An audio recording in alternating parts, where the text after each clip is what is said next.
Здравствуйте! В эфире информационный выпуск Камшикшара. И сегодня в выпуске. В Абхазии зафиксирован резкий рост заболеваемости коронавирусной инфекцией, но при этом госпитальность граждан остается прежней. В Сухуми пресечен сбыт наркотического вещества в особо крупном размере. Кассационная коллегия по уголовным делам Верховного суда оставила без изменений решение Сухумского городского суда в отношении Аслана Таня. В Сухуми прошел первый съезд Конгресса народа Абхазии. В его работе приняли участие представители научной и творческой интеллигенции, делегации из всех районов Абхазии. Президент Аслан Бжаня и премьер-министр Александр Анкваб обсудили ряд рабочих вопросов по телефону, сообщает пресс-служба главы государства.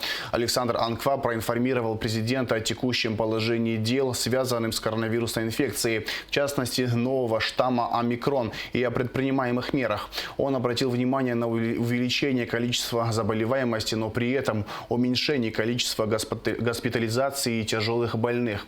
Премьер-министр сообщил о том, что в ряде школ объявлен карантин. Аслан Бжаня поручил правительству и оперативному штабу принимать безотлагательные меры, направленные на обеспечение больных медикаментами, и ежедневно его информировать. В Абхазии, как и во многих странах, зафиксирован резкий рост заболеваемости коронавирусной инфекцией. С 22 по 28 января выявлено более 2000 случаев.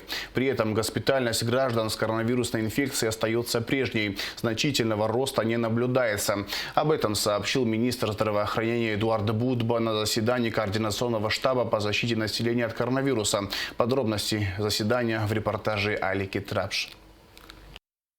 Ситуация с распространением коронавирусной инфекции в республике остается сложной. Наблюдается всплеск заболеваемости. Самые большие очаги распространения вируса наблюдаются в Сухумском, Гудаутском и Гагарском районах. Как сообщил министр здравоохранения Эдуард Будба, с 22 по 28 января выявлено 2681 случай заболевания. При этом значительного роста госпитализированных и тяжелых больных нет. Наши все медицинские лечебные учреждения переведены на усиленный режим работы. Также введен карантин в лечебных учреждениях, ограничено посещение. Временно будут отменены плановые операции. Лечебные учреждения укомплектованы полностью средствами индивидуальной защиты, необходимыми средствами. Хотелось бы отметить, что также болеют наши коллеги, врачи, средний медперсонал. Даны поручения усилить амбулаторное звено для консультации и помощи гражданам. Работает единый номер телефона горячей линии по COVID-19 0303. Уже сформированы дополнительные бригады, которые будут при необходимости направлены в Гудаутский ковидный госпиталь. Там же будут открыты при необходимости дополнительные отделения. Все медучреждения обеспечены необходимыми лекарственными препаратами и расходным материалом. На 28 января в ковидных лечебных учреждениях находится 168 пациентов. Министерство здравоохранения ежедневно мониторит ситуацию о состоянии пациентов. Говоря о резерве по кислороду, Эдуард Будба сообщил, что 28 января из России прибыла машина с 8 тоннами кислорода. Перебоев с поставками нет, и в настоящее время все хранилища заполнены. Кроме того, увеличено время работы пунктов забора биоматериалов. Теперь они будут работать с 8 утра до 16 часов дня. В сутки теперь могут быть исследованы до 1500 биоматериалов. Эдуард Будба доложил и о ходе вакцинации. Вакцинировано спутником ВИ с 18 января 2021 года по 26 января 2022 года 3193 человека. Новая партия спутника Light израсходована в дозе 1500 полностью. Сейчас мы занимаемся проработкой логистических моментов по доставке новой партии спутника Light в Республику Абхазия. Также во всех пунктах вакцинации мы договорились, что будут проводиться экспресс-тесты на COVID-19, учитывая высокую контагиозность нового штамма коронавируса. Все пациенты, которые придут на вакцинацию или на ревакцинацию, будут проходить экспресс-тестирование в наших пунктах вакцинации. Главный санитарный врач республики Людмила Скорик отметила, что новый омикрон-штамм переносится легко, в особенности у тех, кто вакцинировался. Однако людям из группы риска стоит быть бдительными. В данной ситуации необходима особая роль группам риска. Это людям за 65+, точно так же в группе риска, там беременные и так далее, за ними должен быть особый контроль. Вот их нужно тестировать каждые 7 дней. Почему? Потому что вирус Дельта в республике никто не отменял. Всем остальным молодым, здоровым тестироваться в том объеме, как у нас происходит сейчас тестирование в республике, считаю, нет необходимости. Премьер-министр Александр Анкваб особо подчеркнул, что единственный эффективный способ в борьбе с коронавирусной инфекцией является вакцина. Александр Анкваб остался недоволен темпами вакцинации. Спутник Ви, новая партия, период с 18.11 по 27.01, да, вакцинировалось сколько? 3381 человек. Город Сухум, самые большие показатели, да, по этой таблице, 1080 человек. В процентном отношении город Сухум минус Сухумский район, он в таблице у Минздрава вместе. Без Сухумского района это примерно 39% всех заболевших на город Сухум приходится. Даже 1080 человек – это крайне низкая цифра. Гагрский район – 13,2 заболевших на вчерашнее утро. А вот по новой партии вакцинации в Гагрском районе сколько? 517 человек отвакцинировалось. Как эта цифра? Гудаутский район – 14,3% заболевших на вчерашнее утро. Отвакцинировалось этой партии, но из новой партии 386 человек. Вот где тревога. Вот где тревога. Ряд смертей в Тхварчальском районе, в городе Тхварчал. Тхварчал занимает какое место? 3,7% заболевших на вчерашнее утро. Вакцинация в Тхварчальском районе. 82 человека из этой партии. Вот где заложена проблема. Вот на что мы должны, значит, обращать внимание громко, постоянно, жестко. На заседании было отмечено, что все ковидные медучреждения обеспечены лекарствами и расходными материалами. Школы Гудаутского, Гулрыбского, Чумчирского районов и города Сухум закрыты на карантин. Будут отправлены на карантин до 7 февраля и остальные школы. Среди учителей 104 человека болеют ковидом, а среди учеников 144. Как сообщил вице-премьер, министр финансов Владимир Делба, антиковидные расходы, как и в предыдущие годы, в приоритете. Буквально за все те рабочие дни, которые являлись в январе, нам удалось за счет средств государства 28 миллионов рублей направить на антиковидные расходы. Вот. У нас была поставка в начале, расходы на лекарственные препараты, реактивы, все необходимые меры обеспечиваются, как и прежде, в полном объеме. Доплаты были обеспечены январскими платежами за декабрь. Как поступит обращение за январь, соответственно, тоже будет финансирование. Есть задолженность, мы вчера об этом тоже говорили, когда рассматривали медицинские программы на текущий год. Есть определенная задолженность, текущая, как говорил руководитель РУП, по поставкам за медикаменты. Но мы к этому готовы. Акты сверок завершаются, поступят, ресурсы на это тоже есть. Еще раз подтверждаю. В ходе заседания премьер-министр Александр Анкваб сообщил членам координационного штаба, что на его имя пришло письмо председателя парламентского комитета по социальной политике, труду, здравоохранению, демографии и делам ветеранов и инвалидов войны Алхаса Джинджоли.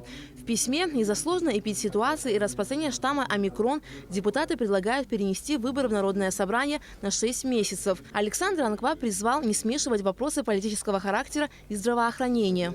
Мы обязательно минимизируем угрозы и последствия совместными усилиями, непременно, но смешивать вопросы политического характера и вопросы здравоохранения мы не будем. И в данном случае я не вижу никаких оснований для переноса выборов. Если сравнивать с тем, что было, с теми же свадьбами, да, с теми же поминальными и другими делами, разница большая. Намного сократилось число людей, которые участвуют в тех или иных мероприятиях. Мы, конечно, хотим, чтобы до минимума свести все это. Но реальность другая. Реальность другая. Я слышу и другие голоса. Давайте закройте все. Закройте границу, закройте объекты питания, закройте кафе и рестораны, закройте школы. Вообще остановите все. И такое есть. Вы же говорите демократия. Никто не лишен права голоса, права писать. Всякое есть, всякое слышим, всякое читаем. Но мы исходим из реального положения дел и из сегодняшних наших возможностей. И я уверен, что мы обязательно выберемся из этой ситуации с помощью наших врачей, при поддержке наших граждан, ну и многого другого. Поэтому предлагаю на пессимистической ноте не завершать наше заседание, а наоборот мобилизоваться, еще раз поблагодарить медиков за работу, пытаться каким-то образом улучшать их деятельность, вовремя финансировать. Будем изыскивать дополнительные средства, но другого пути у нас нет. Это наша общая задача, это наша общая проблема. В завершении заседания члены Координационного штаба еще раз призвали граждан соблюдать ограничительные меры и предписанные санитарные нормы. Алика Трапшрам, Камки, Абхазское телевидение. 28 января Центральной избирательной комиссии Абхазии зарегистрированы 12 инициативных групп по выдвижению кандидатов в депутаты Народного собрания. Квициния Гунда Сергеевна по избирательному округу номер 1, Таркил Бислан Иванович по избирательному округу номер 18, Кубахев Фарид Мизанович по избирательному округу номер 17, Хашба Эрик Павлович по избирательному округу номер 28, Логуа Астамур Омарович по избирательному округу номер 28, Свижба Милана Беслановна по избирательному округу номер 32, Мироненко Вадим Николаевич по избирательному округу номер 8, Тужба Константин Андреевич по избирательному округу номер 6, Джопуа Астанда Родиковна по избирательному округу номер 29, Чхеидзе Давид Гурамович по избирательному округу номер 4, Смыр Ахра Викторович по избирательному округу номер 22, Нормания Наур Геннадьевич по избирательному округу номер 8. Всего на данный момент зарегистрировано 90 инициативных групп и 5 политпартий. С 27 января по 5 февраля служба госбезопасности Абхазии проводит в столице антитеррористические учения. Спецподразделения республики отрабатывают элементы межведомственного взаимодействия при возникновении террористической угрозы. Учения проходят у главного корпуса здания бывшего Верховного Совета Абхазской АССР в Сухуми.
Итоги работы за январь 2022 года были озвучены в Министерстве обороны Абхазии. С отчетными докладами выступили начальники управлений, отделов и служб, командиры воинских частей и подразделений, а также руководство военного госпиталя и военной комендатуры. Подробности в репортаже Аманды Пони. Сотрудники Министерства обороны в своих докладах озвучили достижения за январь. Начальник общевойскового училища Игорь Нинуа доложил обстановку и отметил, что солдаты приступили к обучению вовремя. Сегодня на войсковом стрельбище Нижней Шеры проводятся стрельбы с первым-вторым курсом. Воинскую дисциплину оцениваю на хорошо. Служба войск организована согласно уставу внутренней службы. Больных COVID-19-2 находятся в госпитале. Майор Нино доклад закончил. Вся работа в январе была организована согласно плану подготовки вооруженных сил на текущий год. Месяц начался с проведения мобилизационной недели. За все это время было проведено немало встреч и мероприятий, направленных на достижение поставленных целей. С 25 числа начались учения совместные силовых структур Республики Абхазия, в которых принимают участие также наша оперативная группа и авиагруппа. Кроме того, в соответствии с решением министра обороны проведены рабочие встречи с офицерами управления Генерального штаба и командирами частей и их заместителями, работниками военных комиссариатов. Цель этого мероприятия была определение первоочередных задач и мероприятий, которые необходимо выполнить для повышения боевой готовности и улучшения повседневной деятельности войск. Как говорит министр обороны Владимир Ануа, утро каждого солдата должно начинаться с зарядки. Глава оборонного ведомства советует не болеть, беречь себя и своих близких и обязательно соблюдать меры безопасности. Мы получили приглашение на международные армейские игры 2022, естественно, в полном объеме, насколько это позволяет наши возможности, будем участвовать. Будем готовиться уже, хотя мы и должны быть готовы, но формировать и так далее, мы должны начать заранее. Год для абхазской армии только начался, но по итогам первого месяца обучения обещает быть продуктивным. Аманда Поня, Алексей Гухава, Абхазское телевидение. Сотрудники уголовного розыска столичного УВД задержали 3 граждан, осуществлявших реализацию сильнодействующего наркотического средства в Сухуми. Подробности в репортаже пресс-службы МВД. Накануне Старого Нового года в Абхазию приехала группа молодых людей, которые под видом туристов бродили по разным улицам Сухума и строго только в ночное время. Поселились они в гостинице недалеко от набережной. Места для прогулок выбирали хаотично, так как в столице Абхазии оказались впервые и совсем в ней не ориентировались. Далеко отходить от места проживания группа молодых людей опасалась, и чтобы не заблудиться, каждый свой шаг фиксировала на один из мобильных телефонов. Цель приезда в Абхазию 2 парней и девушки весьма незамысловата.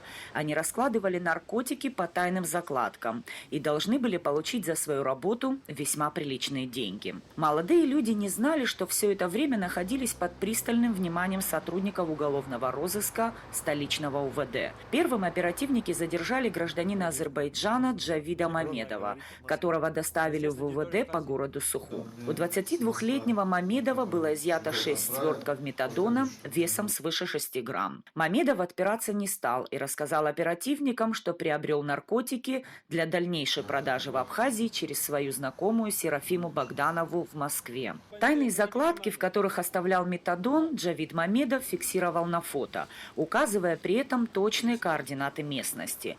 Эти фотографии и геолокацию закладки он отправлял своим знакомым Богдановой и Масальскому, которые пересылали их покупателю. Сюда меня отправили, значит, это закладки. Производительные закладки, да? Да. Граждан Российской Федерации Серафиму Богданову и ее родного брата Евгения Масальского сотрудники столичного уголовного розыска задержали в съемной квартире и тоже доставили в отдел. В ходе досмотра у Масальского изъяли 4 свертка метадона, общим весом почти 4 грамма. Серафима Богданова хранила наркотики в носках. В ходе досмотра у нее было изъято 5 свертков, в которых также находился метадон, общим весом свыше 5 грамм. Пойманная с поличным, девушка рассказала оперативникам, что вместе с родным братом приехала в Абхазию с целью продать здесь наркотические средства. Поселились они у своего сообщника Мамедова, который к этому времени снял жилье в центре Сухума. Работать приехала в Абхазию. Людей ценят. Тайные закладки располагались на десятках улиц Сухума. На Воронова, Айтгалара, Басария, Гулия, Сахарова, Ардзенба, Чочуа. Не обошла троица распространителей наркотиков и Парк Славы. Всего было обнаружено и изъято 45 свертков метадона. Общий вес наркотических средств составил более 60 грамм. 17 января 2022 года Следственным отделом управления внутренних дел по городу Сухум возбуждено уголовное дело в отношении гражданина Республики Азербайджан Мамедова Джавида Маликаглы и двух граждан Российской Федерации Богданову Серафиму Ивановну и Масальского Евгения Ивановича по пункту В части 3 статьи 224 Уголовного кодекса Республики Абхазия, то есть незаконные приобретения, хранение, перевозка с целью сбыта, а равно сбыт наркотического средства метадон группой лиц в особо крупном размере. Санкции статьи пункта В части 3 статьи 224 Уголовного кодекса Республики Абхазия предусматривает лишение свободы сроком 15 лет со штрафом 600 тысяч до 1 миллиона 200 тысяч рублей, а при отсутствии смягчающих обстоятельств пожизненным лишением свободы.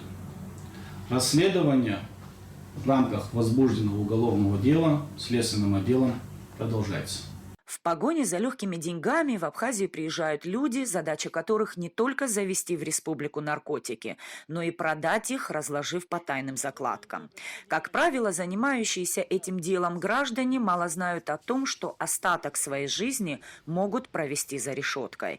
Ведь наказание за торговлю наркотиками в нашей стране весьма суровое. От 15 лет тюрьмы до пожизненного лишения свободы с высокими штрафами и конфискацией имущества. Кассационная коллегия по уголовным делам Верховного суда Абхазии рассмотрела кассационную жалобу адвокатов на постановление Сухумского городского суда в отношении обвиняемого в массовых беспорядках 21 декабря Аслана Таня и оставила без изменений решение о продлении срока его содержания под стражей до 22 февраля. Аслан Таня обвиняется по статье 206 части 2, то есть участие в массовых беспорядках, имевших место 21 декабря у парламента. 11 января Сухумский городской суд избрал для Тани меру пресечения в виде ареста на 15 суток. 22 января срок его содержания под стражей был продлен на месяц. Сторона защиты во второй раз обращается в Верховный суд с кассационной жалобой. Адвокаты считают меру пресечения о продлении срока содержания необоснованной. Мы обращаемся, чтобы вы с просьбой удовлетворить нашу жалобу, учитывая все обстоятельства. То, что, во-первых, у него не было и нет желания скрыться и как-то повлиять на ход расследования, потому что он не такой человек, да, и вот состояние здоровья. И то, что у него вот семья, он молодая семья. К сведению, я это не скрываю, я тоже где-то рядом, чтобы ничего не было. Он мой племянник, я этого тоже не отказываюсь и не скрываю. Вот. Я находилась рядом. Но это же еще не означает о том, что мы принимали участие в массовом беспорядке. Если человека обвинять и выставлять это обвинение, что особо опасно от 4 до 8 лет, в массовом беспорядке, это должно быть пошаговое доказательство в подтверждение, соответствующие документы, имеющие процессуальную силу. Таковых нет, Ваша честь. Кроме того, смягчающим обстоятельством адвокаты считают состояние здоровья обвиняемого, наличие инвалидности из-за отсутствия почки, а также диагноз эпилепсия. Необходимые медицинские справки сторона защиты предоставила. К документам также приобщены сведения о том, что для Тани сотрудниками ИВС трижды вызывалась скорая помощь. В свою очередь, представитель гособвинения Эльвия Хазириши просила оставить жалобу адвокатов без удовлетворения. А постановление Сухумского городского суда считает законным и обоснованным. Ввиду того, что он обвиняется в совершении тяжкого преступления, не дает правдивых показаний, не сотрудничает с органом предварительного следствия, что дает основание полагать, что, находясь на свободе, он может угрожать свидетелям или иным участникам уголовного судопроизводства с целью склонить их к даче заведомо ложных показаний на предварительном следствии, а также в суде при рассмотрении уголовного дела по существу, а также иным путем воспрепятствовать установлению истины по делу. Факт возможного воспрепятствования расследованию уголовного дела подтверждается судебно-контрольными материалами. В частности, до настоящего времени не установлены все соучастники преступления и иные очевидцы. Таким образом, находясь на свободе, Таня может склонить свидетелей и иных участников преступления к даче заведомо ложных показаний. В связи с чем доводы защиты о том, что срок содержания под стражей продлен в отношении Тани без достаточных на то оснований, несостоятельны. В итоге, посовещавшись, Верховный суд вынес следующее решение. Постановление Сухумского городского суда 22 января 2022 года о продлении срока содержания под стражей обвиняемого в участии 2 статьи 206 Уголовного кодекса Республики Абхазия Таня Аслана Руслановича оставить без изменения. Напомним, что 8 января прокуратура Сухума задержала 5 подозреваемых. Все они обвиняются по статье 206 части 2, то есть участие в массовых беспорядках, сопровождавшихся насилием, погромами, поджогами, уничтожением имущества, применением огнестрельного оружия, взрывчатых веществ или взрывных устройств, а также оказание вооруженного сопротивления представителям власти. Данный вид преступления подразумевает наказание в виде лишения свободы сроком от 4 до 8 лет. Эсма Голанзе, Тимур Гугохи, Абхазское телевидение. 352 человека подписали обращение граждан Абхазии, в котором они выражают озабоченность тем, что дискуссия о принятии закона об НКО иностранных агентах вышла на новый уровень. Введение ограничений на деятельность НПО посредством закона об НКО иностранных агентах неизбежно приведет к негативным последствиям для международного имиджа Абхазии. Подобная мера будет способствовать большему утверждению на международном уровне ложного грузинского тезиса об оккупации, с которым последовательно и не без успеха борются представители НПО Абхазии, используя влиятельные международные площадки. Учитывая, что Абхазия стремится к расширению международного признания, блокирование внешних контактов будет означать отказ от важной работы в этом направлении, отмечается в обращении граждан Абхазии. Сбор подписей под обращением продолжается. В Сухуме прошел первый съезд Конгресса народа Абхазии. На нем присутствовали делегации из всех районов республики, представители научной и творческой интеллигенции, различных организаций и учреждений. В числе основных задач Конгресса – выработка модели будущего парламента Абхазии с целью преодоления раскола в обществе, активизация потенциала народа в деле укрепления государственности, разработка предложений по консолидации общества и общественно-политических сил, выработка механизмов реформирования социально-экономической жизни страны в контексте национальной безопасности и другие. Делегаты съезда проголосовали за принятие положения о КНА, о программе, а также приняли резолюцию. Председателем Конгресса народа Абхазии избран Давид Пилья. Главные цели и задачи Конгресса в своем докладе обозначил директор Центра социально-экономических исследований, кандидат философских наук Олег Доменин.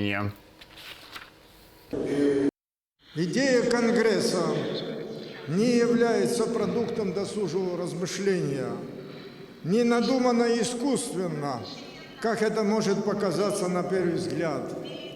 Она выстрадана народом и подсказана нам нашей поствоенной практикой. Впрочем, идея Конгресса не нова. Своими истоками она уходит вглубь нашей истории. Еще в далеком прошлом в абхазском обществе функционировал институт народного собрания, о чем свидетельствует как историческая, так и лингвистическая наука. Оказываясь перед различными угрозами, народу приходилось реорганизовывать себя и множить свой потенциал. Эта традиция сохранилась до недавнего времени. Многим из присутствующих здесь хорошо памятны события, имевшие место и в прошлом столетии. В Министерстве туризма обсудили вопросы работы нелегальных экскурсоводов. Речь шла о необходимости изменения действующего законодательства в сфере туризма и экскурсионного обслуживания. В последнее время появилось много так называемых гидов-нелегалов, которые искажают историю Абхазии, обычаи народа, более того, рассказывают мифы о республике, выставляя народ в невыгодном свете и тем самым подрывают имидж государства. Такие случаи недопустимы, считают в главном туристическом ведомстве страны. По итогам совещания также было решено начать прием документов на курсы по программе повышения квалификации и подготовки экскурсоводов с 1 февраля. С полной информацией можно ознакомиться на сайте информагентства Абснепресс. Преподавателю кафедры бухучета и аудита экономического факультета АГУ, главному специалисту управления госстатистики Леону Лакерба присвоена научная степень кандидата экономических наук. На защите его диссертации присутствовала и наша съемочная группа. Репортаж Лауры Капш. Темой диссертационного исследования стало внедрение международных стандартов финансовой отчетности в Абхазии для эффективного управления на макро- и микроэкономическом уровне. По мнению Леона Лакерба, международные стандарты отличаются информативностью и впитали в себя лучшие теории и практики разных стран мира. Переход Абхазии на них стал бы важным шагом для привлечения иностранных инвестиций и совершенствования системы учета, а также развития всех сфер деятельности. Международные рынки капитала требуют прозрачности информации о деятельности коммерческих и некоммерческих юридических лиц. Пока иностранный инвестор не будет иметь возможности понять отчетность, Абхазия останется за бортом международных рынков капитала, говорит автор работы. Система учета и отчетности Республики Абхазия имеет множество лазейки и противоречий. За основу системы учета и отчетности Республики Абхазия, коммерческих и некоммерческих юридических лиц, была взята система Российской Федерации начала 90-х годов и не менялась с тех пор.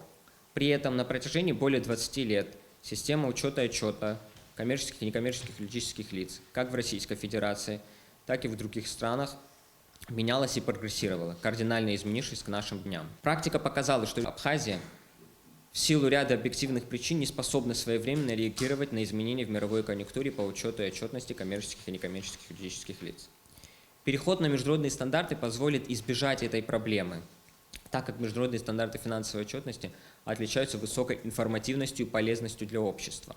Использование международных стандартов финансовой отчетности позволит значительно сократить ресурсы, необходимые для разработки новых и редактирования старых норм по учету и отчетности. Выбор темы диссертационного исследования обусловлен ее неизученностью в Абхазии. Пока что ей не была посвящена ни одна диссертация, монография или учебник. В Абхазии этой теме уделяли внимание такие ученые, как кандидат экономических наук, доцент Марина Квициня и кандидат экономических наук, вице-премьер-министр финансов Владимир Делба. В научных статьях Квициня Марина Георгиевна, например, предлагает при реформировании системы учета и отчетности коммерческих и некоммерческих юридических лиц в обязательном порядке учитывать международные стандарты финансовой отчетности. При этом Квициня Марина Георгиевна в своих статьях не считает целесообразным внедрять международные стандарты финансовой отчетности как национальные стандарты. Противоположной ее точке зрения точка зрения Владимира Валерьевича Делба, который считает, что мы можем функционировать в системе, когда будет одновременно и национальные стандарты, и международные стандарты финансовой отчетности. Научным руководителем Леона Лакерба стала кандидат экономических наук, почетный профессор АГУ Кама Гогия. Сама диссертация, тема была ими же инициирована. Он работает у нас в статистике, мы уже озвучили. Он преподает в Абхазском госуниверситете, и тема ему не нова. Он варился, работал, выискивал и определял. Спасибо всем вам большое за то, что вы приняли участие в становлении в наших рядах молодого ученого. Оппонентами выступили кандидат экономических наук, научный сотрудник отдела экономики ЦСИ Амра Цушба и доктор экономических наук, научный сотрудник Института экономики и права Николай Воробьев. Я поддерживаю диссертацию Лакерба. Почему? Потому что мне симпатизируют такие исследования. Я сам лично занимался этим исследованием. Мы занимались, не я лично, но мы занимались. Хочу отметить, что актуальность она будет еще долго по внедрению международных стандартов и не только в Республике Абхазия, но и в России. Недостаточно полно, на наш взгляд, были раскрыты преимущества внедрения международных стандартов финансовой отчетности в Республике Абхазия.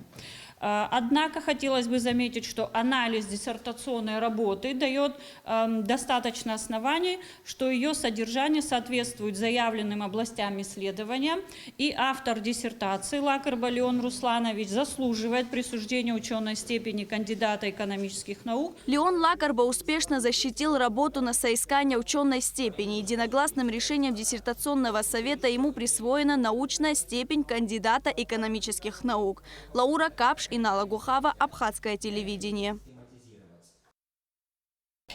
Посольство России в Абхазии приостановит прием граждан с 31 января по 4 февраля, сообщается на сайте диппредставительства. По всем вопросам можно обращаться по телефону 226 0391 в рабочие дни с 10 до 12 и с 14 до 16 часов или по электронной почте. Свидетельства на возвращение в Россию будут оформляться в рабочие дни с 10 до 12 часов. И в завершении выпуска о погоде.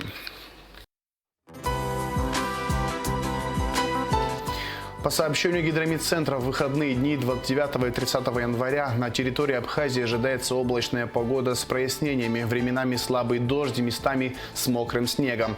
В предгорьях и горах снег. Температура воздуха ночью 1,4, днем 3,8 градусов тепла. Температура морской воды плюс 9 градусов. На этом информационный выпуск Камчукшара подошел к концу. Всего хорошего. До свидания.